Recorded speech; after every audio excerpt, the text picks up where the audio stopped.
నేనైతే చాలా బాగున్నానండి.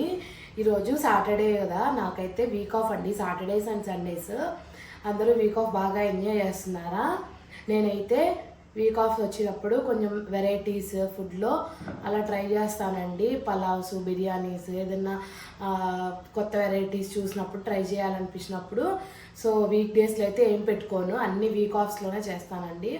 ఈరోజు అయితే నేను ఎంతో టేస్టీ అండ్ సింపుల్గా ఉండే వెజ్ పలావ్ అయితే చేస్తున్నాను. రండి చూపిస్తాను ఎలా చేస్తాను. ముందైతే వెజిటేబుల్ పలావ్ కావాల్సినవి ఈ వెజిటేబుల్స్ అయితే తీసుకున్నానండి. ముందైతే ఇవి చాప్ చేసి పెట్టుకోవాలి. మొత్తం ఆనియన్స్, క్యారెట్, పచ్చిమిర్చి, టమాటా, బీన్స్, క్యాప్సికము, కొత్తిమీర ఇవైతే ముందు కట్ చేసి పెట్టుకోవాలండి. ఇంకా మన దగ్గర ఏమన్నా అడిషనల్ వెజిటేబుల్స్ ఉంటే వేసుకోవచ్చు. ముందైతే ఇవన్నీ కట్ చేసి పెట్టుకున్నామండి. నాకైతే టైం లేదు, ఎందుకంటే పండు స్కూల్ నుంచి వచ్చే టైం అవుతుంది. ఇప్పుడైతే టైం 12 అయింది, తను 12:30 కల్లా వచ్చేస్తాడు. ఈ హాఫ్ అన్ అవర్లో నేనైతే వెజిటేబుల్ పలావ్ రెడీ చేయాలండి ఫాస్ట్గా. రెండు వెజిటేబుల్ పలావ్ ఎలా తయారు చేయాలో నేనైతే ఒక చిన్న అల్లం ముక్క, ఒక చిన్నపై అయితే తీసుకున్నానండి ఇప్పుడు పలావ్లో వేయడానికి. ఈ రెండింటిని మనం రోట్లో వేసి దంచుకున్నాము. నాకైతే ఎప్పుడు ఇట్లా పలావులు చేసినా ఇట్లా రోట్లో వేసి దంచుకుంటేనే బాగుంటుంది, టేస్ట్ అనిపించిద్ది. అందుకని నేనైతే రోట్లో దంచేస్తున్నాను. చూడండి మెత్తగా అయితే పేస్ట్ లాగా అయిపోయింది. ఇంకైతే నేను ఇక్కడ తీసేసుకుంటున్నాను. చూసారా మెత్తగా అయిపోయింది. ఇట్లా ఉంటేనే మనకి పలావుల్లోకి టేస్ట్ బాగుంటుందండి. ఎప్పటికప్పుడు ఇన్స్టెంట్గా వేస్ట్ ఇక్కడైతే ఆయిల్ వేసేసుకుంటున్నాను. కొంచెం ఆయిల్ తక్కువగానే వేసానండి. ఆయిల్ అయితే హీట్ అయిందండి.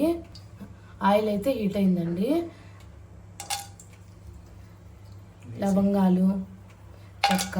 ఈ చెక్క అయితే నేను రీసెంట్గా గోకర్ణ దండేలి ట్రిప్కి అయితే వెళ్ళానండి. అక్కడ తీసుకొచ్చాను. మనకైతే రెగ్యులర్గా పైన బెరడుతో దొరికిద్ది కదండి, కానీ అక్కడ అలా కాదు, ఇలా లోపల లేయర్స్ ఉంటాయి చెక్కకి. నేనైతే బిర్యానీ వేసుకున్నాను. ఇంకా బిర్యానీ మసాలా దినుసులు కొన్ని వేసాను. మనం కట్ చేసుకున్న ఆనియన్స్ అన్ని,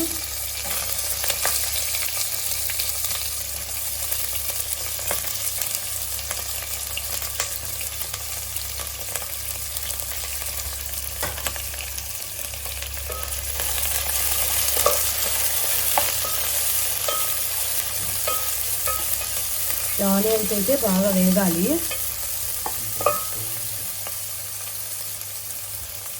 ఆనియన్స్ అయితే బాగా వేగాలండి. మనకి గోల్డెన్ బ్రౌన్ కలర్ రావాలి. అప్పుడే మనకి పలావ్కి టేస్ట్ ఉంటుందండి. వెజిటేబుల్ ముక్కలతో పాటు కలిపి వేపిస్తే ఆ టేస్ట్ అనేది రాదు అసలు. పండు అయితే రోజు బిర్యానీ కావాలని అడుగుతాడండి, కానీ రోజు బిర్యానీ అంటే మా హెల్త్కి అంత మంచిది కాదు కదండి. ఎప్పుడైనా ఇలా ప్లెయిన్గా నేను ఇట్లా వెజిటేబుల్స్ అన్నీ వేసి హెల్తీగా ఇలా అయితే చేస్తాను రోజు. ఈ వెజ్ పులావ్ అయితే మనకి అన్ని వెజిటేబుల్స్ కట్ చేసి పెట్టుకుంటే 15 minutesలో మొత్తం అయిపోయిద్దండి. చాలా సింపుల్ ప్రాసెస్ ఇదైతే. ఎప్పుడైనా మీ పిల్లలు ఇలా ఏదన్నా బిర్యానీ కావాలి అంటే ఏమన్నా అడిగినప్పుడు ఇలా వెజిటేబుల్ బిర్యానీ ట్రై చేసి పెట్టండి. చాలా ఇష్టంగా తింటారు, అలానే మీకు కూడా త్వరగా అయిపోద్ది. ఆనియన్స్ అయితే గోల్డెన్ బ్రౌన్ కలర్ వచ్చేసాయండి. ఇప్పుడైతే నేను ముందు కట్ చేసుకున్న వెజిటేబుల్స్ అన్నీ వేసేస్తున్నాను.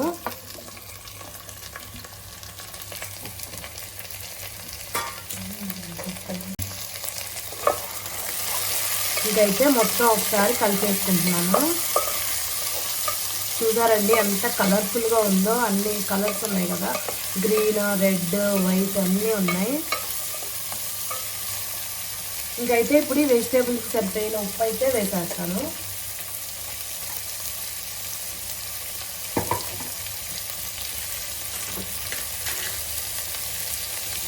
ఇదిగోండి వెజిటేబుల్స్ సరిపోయిన ఉప్పు వేస్తున్నాను. నేనైతే ఇట్లా పలావ్స్లో కానీ ఉప్మాల్లో కానీ ఎక్కువ రాళ్ళ ఉప్పే వాడతానండి. ఈ ఉప్పు అయితే కలిసేటట్టు మొత్తం వెజిటేబుల్స్ అన్నీ ఒకసారి కలుపుకుంటున్నాను. ఇప్పుడైతే స్టవ్ సిమ్లో పెట్టి మూత అయితే పెట్టేస్తున్నాను. ఇంక ఇప్పుడైతే మన వెజిటేబుల్ పలావ్కి వెజిటేబుల్స్ అయితే మగ్గుతున్నాయండి. ఈలోపు నేనైతే ఇక్కడ రైస్ కడిగి పెట్టేసుకుంటాను పలావ్లోకి. సో నేను ఈ కప్తో అయితే 3 cups బాస్మతి రైస్ అయితే తీసుకుంటున్నానండి.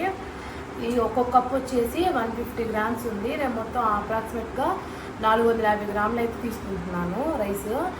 ఈ బిర్యానీ రైస్తో చేస్తే పలావ్ ఇంకా టేస్ట్ బాగుంటుందండి.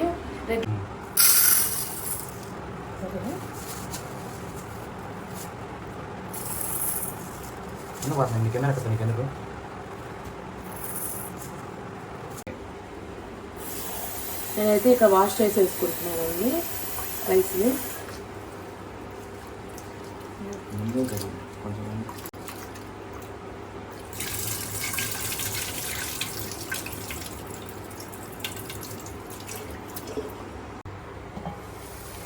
ఇక్కడ వెజిటేబుల్స్ అయితే మగ్గిపోయాయండి. నేనైతే ముందుగా మనం పేస్ట్ చేసి పెట్టుకున్న అల్లం చిన్నతో పేస్ట్ అయితే వేసేస్తాను. ఒకసారి అయితే మిక్స్ చేసేస్తున్నాను మొత్తం. ఇంకా నేనైతే ఇక్కడ మనం ముందే కడిగి పెట్టుకున్న రైస్ అయితే వేసేస్తున్నాను.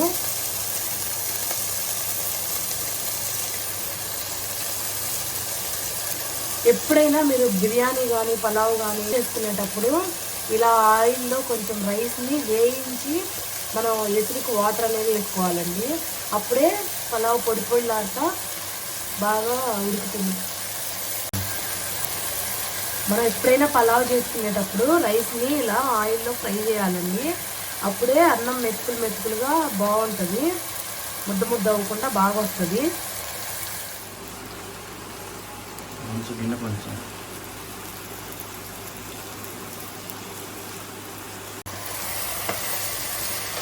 ఇలా మొత్తం అయితే ఒకసారి ఫ్రై చేసేసుకుందాం రైస్ని కూడా. ఇలా చేయడం వల్ల మనకి ఆ అన్నం మెతుకులు అనేవి అతుక్కోకుండా స్టిక్కీగా రాకుండా మెతుకులుగా వస్తాయి. ఇంక ఇప్పుడు ఎసురుకు సరిపడా వాటర్ అయితే వేయాలండి. నేను బాస్మతి రైస్ తీసుకున్నాను కాబట్టి బాస్మతి రైస్కి 1 కప్పుకి 1.5 కప్పు వాటర్ అయితే సరిపోతుందండి. నేను 3 కప్స్ తీసుకున్నాను కాబట్టి 4.5 అయితే నాకు సరిపోతాయి.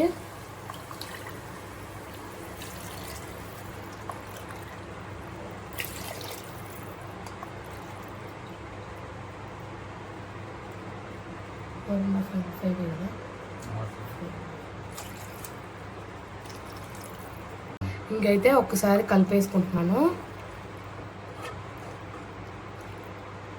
ఇందాక నేను ఓన్లీ వెజిటేబుల్స్కి సరిపోయిన ఉప్పే వేసాను కదండి. ఇప్పుడు మొత్తం రైస్కి కూడా సరిపోను ఉప్పు అయితే వేసుకుంటాను. అదైతే ఆ సాల్ట్ అయితే సరిపోతుంది.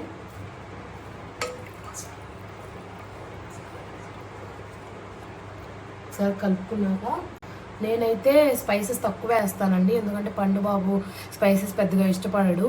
కానీ కొంచెం అయితే ధనియాల పొడి వేస్తున్నాను. ఫ్లేవర్ బాగుంటుందండి ధనియాల పొడిది వెజిటేబుల్ రైస్లోకి. అది కూడా కొంచెమే వేసాను, జస్ట్ ఫ్లేవర్ కోసం అంతే.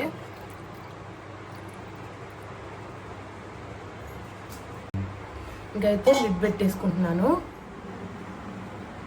ఇక్కడైతే ఒకసారి చూసుకున్నాం. వావ్, చూడండి ఎలా ఉందో.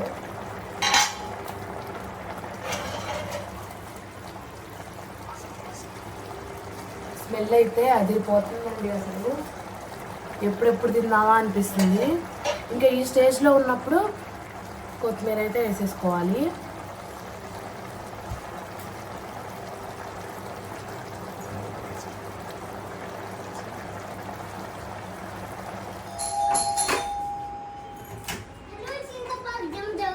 హాయ్ పండు,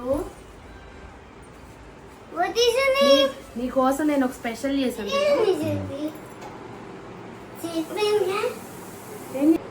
పలావ్ అయితే రెడీ అయిపోయిందండి, చూద్దామండి. మా లంచ్ అయితే మేము తినేస్తున్నామండి. మా వీడియో నచ్చితే ప్లీజ్ లైక్, షేర్ అండ్ మా ఛానల్ని సబ్స్క్రైబ్ చేయండి. Bye bye.